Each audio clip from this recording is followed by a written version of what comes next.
Voice of America के Washington studios में आप सबको खुशामदीद। आप देख रहे हैं प्रोग्राम व्यू 360 और मैं हूं असदुल्लाह खालिद। पिछले कुछ हफ्तों से पाकिस्तान में बिजली पैदा करने वाले निजी प्लांट्स या आईपीपीज को दी जाने वाली कैपेसिटी पेमेंट्स या उन अरबों रुपए की अदायगियां जेर बहस हैं जो बिजली के ज्यादा बिलों की एक वजह है।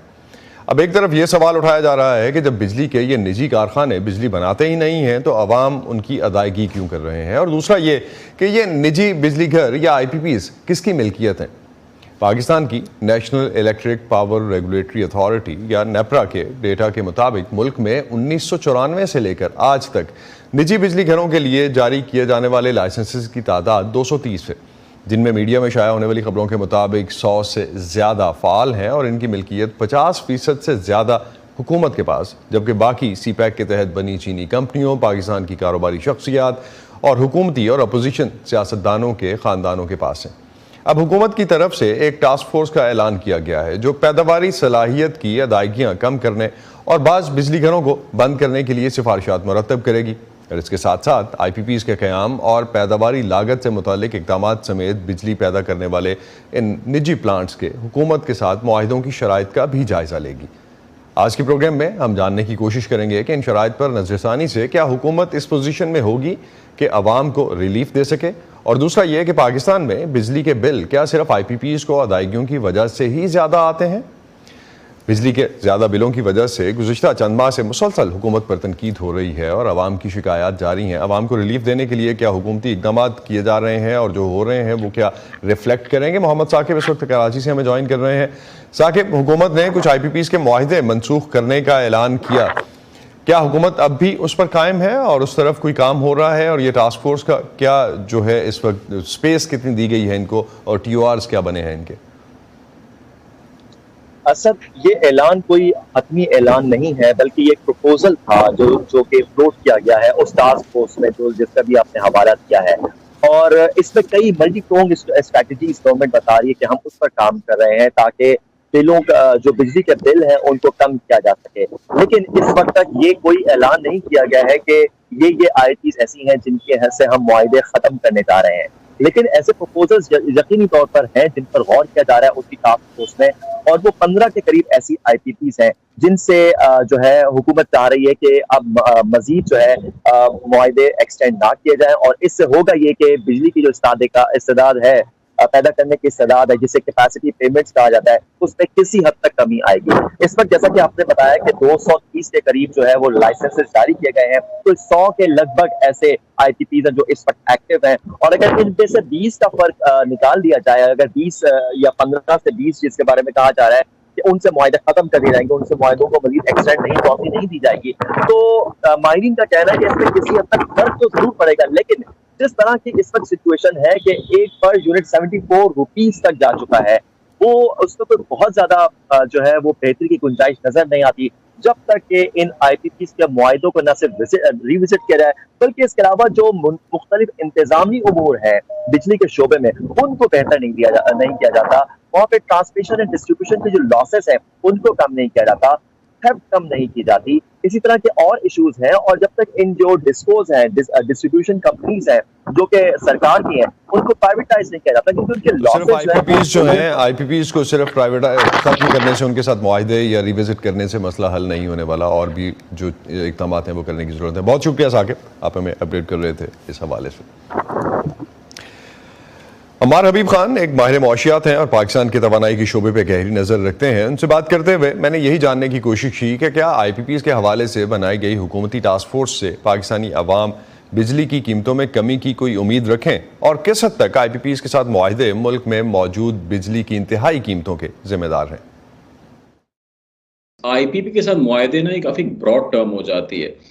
मुआहिदे हुए उस वक्त के जो इकोनॉमिक कॉन्टेक्स्ट है, जो सर्कमस्टांसेस थे, वो उसके हिसाब से होते हैं। उस वक्त क्या चल रहा है, क्या नहीं चल रहा। हाइंडसाइट जैसे कहते हैं ना, हाइंडसाइट इज 20/20। आप पीछे देख के तो कह सकते हैं ये बेहतर कर लेते, ये बेहतर कर लेते, मगर उस वक्त क्या कॉन्टेक्स्ट होता है, दैट इज इंपॉर्टेंट। 2015 में अगर मुआहिदे हुए तो बेतहाशा लोड शेडिंग हो रही थी, उस वक्त जल्दी पावर लाना जरूरी थी।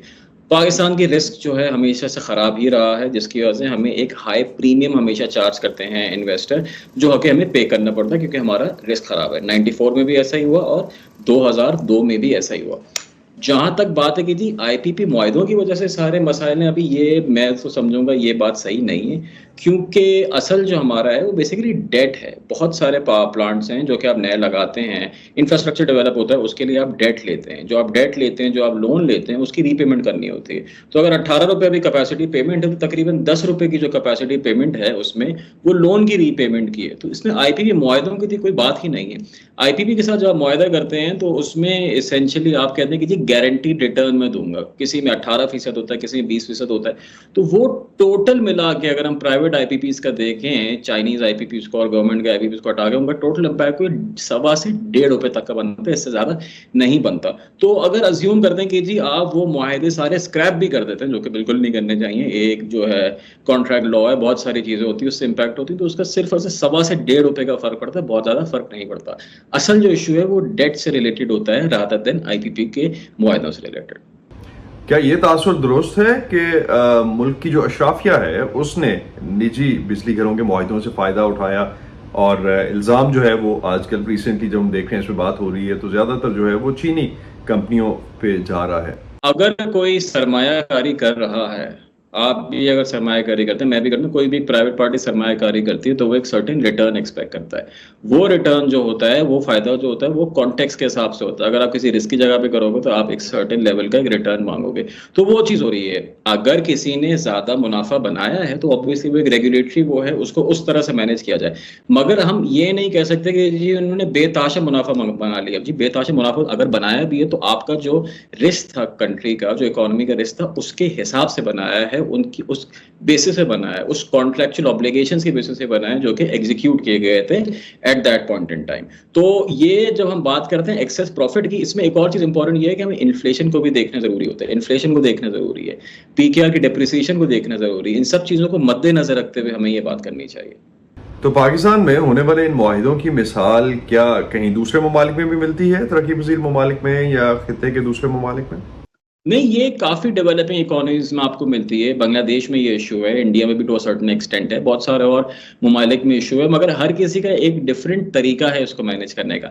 आइडियली तो देखें होना ये चाहिए, पाकिस्तान में सिंगल बायर मॉडल है कि यानी एक ही जो एंटिटी है हुकूमत पाकिस्तान की, वो बाय करती है बिजली और बाकी डिस्ट्रीब्यूशन कंपनीज को जो है वो सेल करती है। ठीक है, ideally multi party multi seller multi buyer multi seller model होना चाहिए, जिससे मुख्तलिफ लोग परचेज भी कर सकें, मुख्तलिफ लोग जो है वो जनरेट भी कर सकें, ताकि उसमें एक मार्केट प्राइस डिटरमिन हो और उसमें एफिशिएंसी आए। जब एक हमेशा किसी भी चीज़ की एक सिंगल पार्टी होती है और वही प्राइस डिटरमिन करती है, तो इसमें इस किस्म की इनएफिशिएंसीज आती हैं।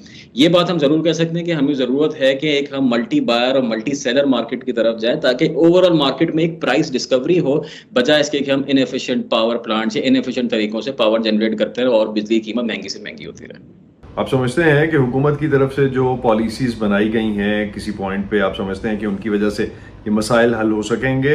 बिजली के पूरे जो इस वक्त हम देख रहे हैं एक मिक्स जो है, जिसकी वजह से एनर्जी प्राइसेस इस लेवल्स पे इन लेवल्स पे मिल रही हैं, ख़ासतौर पे जब हम टास्क फोर्स की बात करते हैं जो भी रिसेंटली बनाई गई, और इस पूरे मुआहदे के बाद क्या मसले हल हो सकेंगे? कोई रे ऑफ होप कहीं नज़र आती है? हुकूमत is very serious about this, और जो टास्क फोर्स है वो तो उसके एक काफी एक्सटेंसिव टीओआर हैं, एक पॉइंट उसमें आईबीपीस का है। पूरे रिफॉर्म एजेंडा जो है हुकूमत का, दैट इज वेरी स्ट्रॉन्ग, मगर यही है कि इस रिफॉर्म में टाइम लगेगा, 6 महीने 12 महीने 18 महीने के उसके रिजल्ट्स आना शुरू होंगे। और आई थिंक जो ओवरऑल इंटेंट नजर आती है दैट इज वेरी, जैसे कहते हैं ना, एक पॉजिटिव डायरेक्शन में, तो वो one can it's entirely possible ये चीजें आहिस्ता आहिस्ता हमें रिजॉल्व होती हुई नजर आए। पाकिस्तान में जो पावर प्लांट्स इस वक्त काम कर रहे हैं, उनके बारे में माहिरीन का कहना है कि 1994, 2002 और 2015 में निजी पावर प्लांट्स के साथ मुआहिदों की वजह से बिजली की लागत में इजाफा हुआ है। इन पावर प्लांट्स में से निस्फ से ज़ायद प्लांट्स खुद हुकूमत की मिल्कियत हैं या उनमें हुकूमत का हिस्सा है। इसी तरह सीपैक के तहत कायम किए जाने वाले चीनी कंपनियों के प्लांट्स और निजी सरमायाकारों के प्लांट्स मौजूद हैं।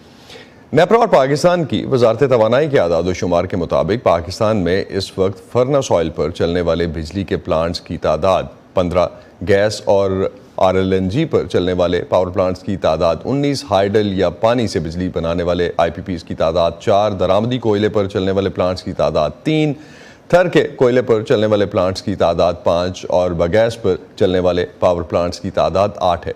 जबकि सोलर एनर्जी से बिजली बनाने वाले प्लांट्स की तादाद 10 और हवा से बिजली बनाने वाले प्लांट्स की तादाद 36 है। पाकिस्तान में हर दूसरा शख्स बिजली के बिलों में इजाफे से परेशान है। हुकूमत पाकिस्तान ने इस माली साल के आगाज़ यानी 1 जुलाई से बिजली मज़ीद महंगी कर दी थी। मुल्क में हर चंद माह बाद बिजली की कीमतों में इजाफा क्यों हो जाता है, साकिब ने इसी हवाले से एक रिपोर्ट मुरतब की है। बिजली के बिल इस कदर ज्यादा क्यों आ रहे हैं? चलें एक बिजली के बिल को देखकर समझने की कोशिश करते हैं। आपके बिजली के बिल में sales tax, electricity duty, income tax, extra tax, further tax, retailer tax और पीटीवी फीस शामिल हो सकते हैं। और अगर आप कराची में रहते हैं तो जल्द ही आपको म्यूनिसिपल टैक्स भी बिजली ही के बिलों में अदा करना होगा। अमेरिका में महंगाई होगी तो पाकिस्तान में भी बिजली महंगी होगी। लंदन में शरह सूद में इजाफा होगा तो आपके घर भी बिजली महंगी आएगी। यकीन नहीं आ रहा? जब पहली बार जाना था तो हमें भी यकीन नहीं आया था, लेकिन ये एक हकीकत है।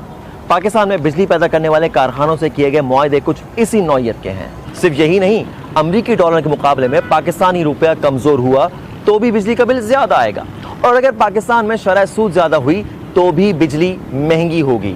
फिर आलमी मार्केट में तेल, गैस और कोयला महंगा हुआ तो इससे भी बिजली के बिलों में इजाफा होगा। और हाँ, बिजली पैदा करने वाले कारखानों को सूद की मद में अदायगी भी आपकी जेब से जाती है। अरे रुकिए, कहानी अभी खत्म नहीं हुई। बिजली की ट्रांसमिशन और डिस्ट्रीब्यूशन में होने वाले लॉसेस भी तो आप ही को देने हैं। सोने पे सुहागा ये कि अगर बिजली की चोरी पाकिस्तान के किसी भी इलाके में होती है तो उसके नुकसान को मुल्क भर के सार्फिन पर तकसीम किया जाता है। पता है बिजली चोरी कितनी होती है? 600 अरब रुपए सालाना।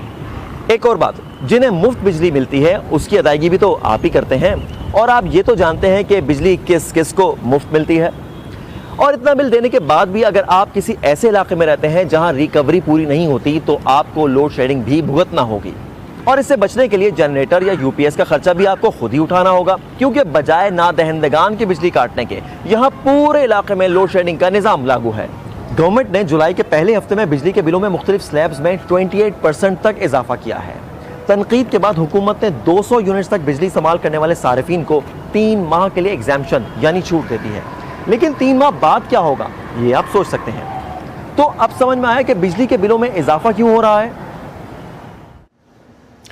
पाकिस्तान में तवानाई के शोबे के मसाइल कई दिहाइयों से चले आ रहे हैं। इनमें सरकारी महकमों की नाअहली और बिजली की सप्लाई के निज़ाम में बदउनवानी भी शामिल है, जिसकी वजह से इसका खमियाजा अवाम को लोड शेडिंग से लेकर ज़्यादा बिलों की सूरत में भुगतना पड़ता है। इस बारे में बात करते हैं Islamabad based think tank STPI के एग्जीक्यूटिव डायरेक्टर डॉक्टर आबिद सुलेरी से। इस वक्त हमें ज्वाइन कर रहे हैं। आबिद, बहुत शुक्रिया आपका। पाकिस्तान में जब बिजली के शोबे के मसाइल की बात करते हैं तो IPPs के साथ मुआहिदों का पहलू कितना बड़ा इशू है? कि IPPs का जो मुआहदे हैं वो बिजली के बढ़ती हुई कॉस्ट के साथ मुंसलिक हैं। और हमें सिर्फ थोड़ा सा पीछे जाके देखना होगा कि IPPs लगाए क्यों गए थे। जाहिर है कि उस वक्त बिजली की डिमांड पूरी नहीं हो रही थी और इसी वजह से IPPs लगाए गए। अब उन IPPs को क्या कहा गया था, ये बिल्कुल वो रेंट कार वाला मामला है कि अगर आप गाड़ी जो है वो किराए पे लेते हैं और 4 दिन आप ना चलाएं उसे, तो आप ये तो नहीं कह सकते कि उसका किराया नहीं देंगे, तो आपको उसका किराया भी अदा करना है। वो कैपेसिटी पेमेंट चार्जेस हैं। जो देखने वाली बात है वो ये है कि क्या वो जो गाड़ी आपने रेंट पे ली वो आम रेंट से ज़्यादा वो रेंट ले रहा है उसका मालिक, या उसकी जो परफॉर्मेंस है वो कंप्रोमाइज्ड है, या वो ख़राब तो नहीं है, या आप उससे बेहतर डील जो है वो हासिल कर सकते हैं।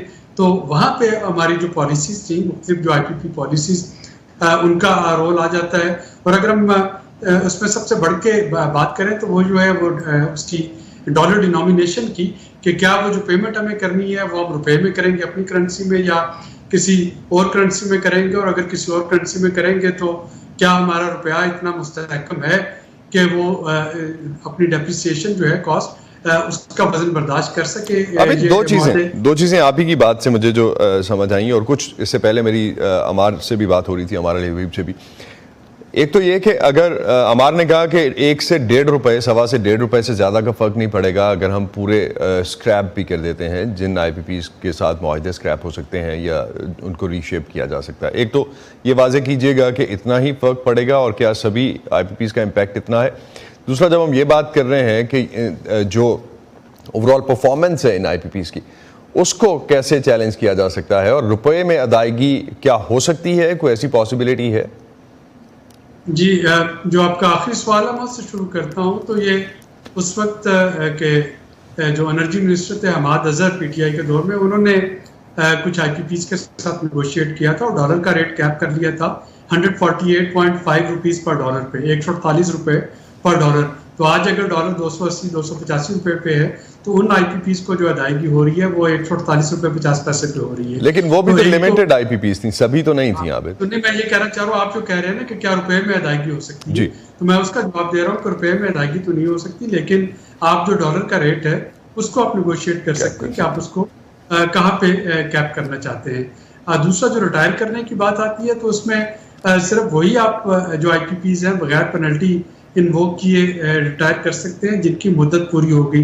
अब कुछ IPPs 20 साल के लिए हैं, कुछ 25 साल के लिए हैं। तो अगर हम देखते हैं 1995 में जो IPPs लगे और उनकी अब मुद्दत जो है लगे हुए वो 25 या 30 साल हो गई है, तो उनको तो शायद रिटायर करना आसान होगा। लेकिन अगर कुछ IPPs जो है वो पिछले 15-20 साल में लगे और अभी उनकी मुद्दत पूरी नहीं हुई, और स्पेशली जो CPEC के तहत जो लगाए गए 2013 से ऑनवर्ड, तो उनको तो आप अभी अगले 10-15 साल रिटायर नहीं कर सकते हैं। तो पाकिस्तान में मैं I'll move on to the next point। 2 points और हैं जो मैं डिस्कस करना चाहूंगा आपसे। एक तो ये कि पाकिस्तान में आपने परफॉर्मेंस ऑडिट की बात की, तो वो तो बड़ा आसान है कि आप उनका फॉरेंसिक ऑडिट करवाइए। ये देखिए ना, हम बात कर रहे हैं कि 6 मॉडल हैं जिनकी 6 मॉडल की गाड़ियां हैं, मॉडल एंड मेड, तो उनमें से हम देखना चाह रहे हैं कि कौन जो है पर लीटर ज्यादा माइलेज देता है। तो उसके लिए कोई रॉकेट साइंस तो नहीं चाहिए। इसी तरीके से जो तो उसको इवैल्यूएट करवाया जा सकता है, ऑडिट हो सकता है। तो पाकिस्तान में सर्कुलर डेट या गर्दिशी कर्जों का जो मसला है, इतनी महंगी बिजली होने के बावजूद वो हल क्यों नहीं हो पाया? फिर वो इसलिए हल नहीं हो पा रहा कि उसमें एक तो ये कैपेसिटी पेमेंट चार्जेस हैं जो कि अब आए, लेकिन इसके साथ साथ हमने सब्सिडीज भी तो दी ना। ये हम सब्सिडीज जो है ये देते चले आ रहे हैं 2007 से, जब शौकत अजीज साहब का इलेक्शन था और उस वक्त तेल की कीमतें एकदम से बढ़ी थी और 100% जो है वो फ्यूल की कीमत बढ़ गई, लेकिन बिजली की और जो पाकिस्तानी फ्यूल है उसकी कीमतों में सिर्फ 10 से 15% इजाफा किया गया। और ये सारी कॉस्ट जो थी ये हुकूमत पाकिस्तान अपने ज़ुम्मे लेती चली गई, जब तक कि अब हमें IMF ने आके कहना शुरू कर दिया कि जी आप कॉस्ट ऑफ जनरेशन रिकवर करेंगे, वगरना ये सस्टेनेबल मॉडल नहीं है। तो जाहिर है कि अब हुकूमत जो है उसको पिछला भी रिकवर करना है और अगला जो है सब्सिडी का इम्पैक्ट उसको या सर्कुलर डेट उसको बनने से रोकना भी है, तो एकदम से महंगा होता चला जा रहा है। बहुत बहुत शुक्रिया डॉक्टर आबिद सुलेरी, आप हमारे साथ थे और समझते हैं कि हम ये कोशिश कर रहे थे कि IPPs के साथ जो मुआहदे हैं वो किस हद तक महंगी बिजली के जिम्मेदार हैं। पाकिस्तान के मुआशी मसाइल को देखें तो इसका एक अहम पहलू तवानाई के शोबे से मुतालिक रहता है और अब तक रहा है। मुल्क में तवानाई के शोबे के चैलेंजेस है क्या, और क्या पाकिस्तान दुनिया से कुछ सीख सकता है इस सेक्टर के हवाले से? इस पर बात करते हैं। तजकार आसिम हुसैन हमें ज्वाइन कर रहे हैं। आसिम, पाकिस्तान में तवानाई का शोबा बाकी ममालिक से कितना मुख्तलिफ है? अस्सलाम वालेकुम। पाकिस्तान में तवानाई का मसला बड़ा शदीद है और बुनियादी मसला पाकिस्तान का तवानाई से मुताल्लिक ये है कि बिजली या तवानाई बहुत पाकिस्तान में महंगी पड़ती है। महंगी पड़ती है उसकी पैदावार और महंगी पड़ती है बिजली का फराहम घरेलू इस्तेमाल के लिए, सनती ज़राई इस्तेमाल के लिए, और इसकी वजह से ज़राई तरक्की, सनती तरक्की पे रुकावट पड़ रही है और घरेलू इस्तेमाल में बहुत ज़्यादा ख़ास तौर से गरीबों पे, सब इस्तेमाल करने वालों पे बहुत बोझ पड़ रहा है। तो पाकिस्तान क्यों ख़ास तौर से इस मुश्किल में गुजर रहा है बाकी ममालिक की निस्बत? तो इसकी कई तो पाकिस्तान बाकी मुल्कों से मुख्तलिफ कई लिहाज से है। सबसे पहले तो ये कि पाकिस्तान में अपनी पैदावार तवानाई के जरियों की यानी तेल की और गैस की निस्बत इस्तेमाल के निस्बत कम है, तो इंपोर्ट करनी पड़ती है और इंपोर्ट करने के लिए फॉरेन एक्सचेंज की ज़रूरत पड़ती है। फॉरेन एक्सचेंज की कमी मुस्तकिल रहती है और गुज़श्ता 2-3-4 सालों में तो इंतहाई कमी हो गई थी। उसकी वजह से रुपए की कीमत गिरी और उससे ये इंपोर्ट जो भी तवानाई की जा रही थी उसका खर्चा बहुत तेजी से बढ़ा। दूसरा, पाकिस्तान की खास बात यह है बाकी मुल्कों के निस्बत कि पाकिस्तान का जो बिजली पहुंचाने का इंफ्रास्ट्रक्चर है इस्तेमाल करने वालों तक का, वो बहुत इनएफिशिएंट पुराना हो चुका है और उसमें चोरी बहुत होती है, तो वो बड़ा महंगा पड़ता है। फिर पाकिस्तान में बतेरे सेक्टर्स को या मुफ्त की या बड़ी सस्ते पैसों पे बिजली दी जा रही है, तो उसका कॉस्ट भी किसी को तो अदा करना पड़ता है। तो जो बाकियों को, अगर हम आसिम इसको परसेंटेज वाइज देखना चाहें कि कितने परसेंट किस चीज का इम्पैक्ट आता है, तो बिजली चोरी और डिस्ट्रीब्यूशन के जो लॉसेस हैं उसका कितना इम्पैक्ट आता है, सस्ती बिजली या सब्सिडाइज्ड बिजली या मुफ्त बिजली जो दी जाती है उसका, और कर्जों का, और इसके साथ साथ आईपीपीज का, अगर हम किस तरह से इसको स्क्वायर कर सकते हैं? जी असद, इनके एग्जैक्ट नंबर्स तो मैं आपको नहीं ज़बानी बता सकूंगा, लेकिन इन सब का काफी अहम हिस्सा है। तो बिजली का मुझे याद है, अब से कई साल पहले मैंने कहीं सुना था या देखा था कि 20% बिजली जो है वो जाया हो जाती जो पैदा हो। तो अब 20% अगर आप बिजली जाया कर रहे हैं तो जाहिर है उसके कॉस्ट पे बड़ा फर्क आएगा। तो वो कॉस्ट जो है वो पूरे मुल्क में डिवाइड हो रही है। एक चीज अगर सॉरी, और एक और चीज जो पाकिस्तान जिस बात में मतलब बाकी ममालिक की निस्बत जरा कह लें यूनिक है, वो ये कि बड़े महंगे ये कॉन्ट्रैक्ट्स इंडिपेंडेंट पावर प्रोड्यूसर्स के साथ साइन किए गए हैं, जिसके तहत जो आपकी रिपोर्ट में भी ये बात हो रही थी कि जिनको पूरा करने के लिए बिजली का खर्चा बहुत। तो इस शोबे को रेगुलेट करने या कोई तवील मुद्दती लॉन्ग टर्म पॉलिसी की अगर हम बात करते हैं, वो बनाने के हवाले से पाकिस्तान ने कहाँ गलती की है? तो एक गलती नहीं है असद, इसमें बतेरी गलतियां हुई हैं। और अगर जो आपका सवाल को मैं थोड़ा और आगे बढ़ाऊं कि इसका हल क्या है, तो उसका भी जवाब यही है कि कोई एक हल नहीं है, कोई एक दवा ऐसी नहीं है जिसको या गोली जो आप ले लें तो सब हल हो जाएगा, लेकिन इसमें बतेरी बातें करनी पड़ेंगी। नंबर एक, ये जो बिजली की डिस्ट्रीब्यूशन का सिलसिला है कि इसमें इन्वेस्टमेंट नहीं हुई, इसमें जो चोरी बहुत है, तो इसको किसी तरह से संभालना पड़ेगा। और उसमें हो सकता है कि कुछ हिस्से जो हैं, खासतौर से डिस्ट्रीब्यूशन कंपनीज की कोई प्राइवेटाइजेशन यानी निजकारी का जरिया निकाला जाए और उससे कुछ एफिशिएंसी लाई जाए। फिर ट्रांसमिशन में कुछ इन्वेस्टमेंट करनी पड़ेगी। अब अफसोस की बात यह है कि पैदावार बिजली पैदा करने की सूरत कहीं कहीं है हवा से पैदा करने की, तो यानी उसका कॉस्ट बिल्कुल कुछ नहीं आएगा, लेकिन उस बिजली को इस्तेमाल करने वाले तक पहुंचाने का आपके पास जरिया नहीं है।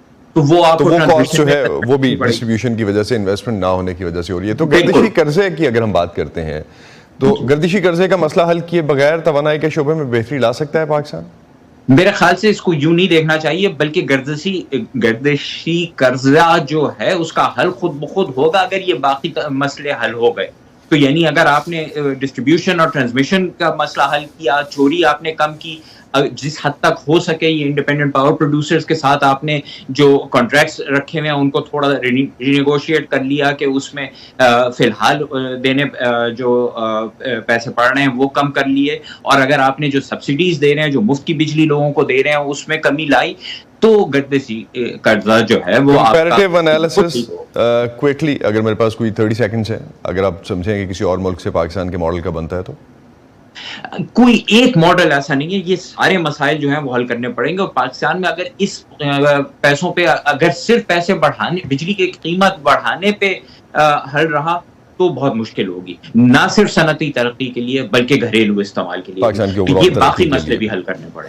बहुत बहुत शुक्रिया आसिम हुसैन, आप हमारे साथ थे और बिजली के शोबे के हवाले से जो पाकिस्तान के मसाइल हैं उस पर हमसे बात कर रहे थे। बहुत शुक्रिया आपका। इसी पर खत्म करते हैं आज का व्यू 360। अब तक के लिए इतना ही। असदुल्लाह खालिद को इजाजत दीजिए। खुदा हाफिज।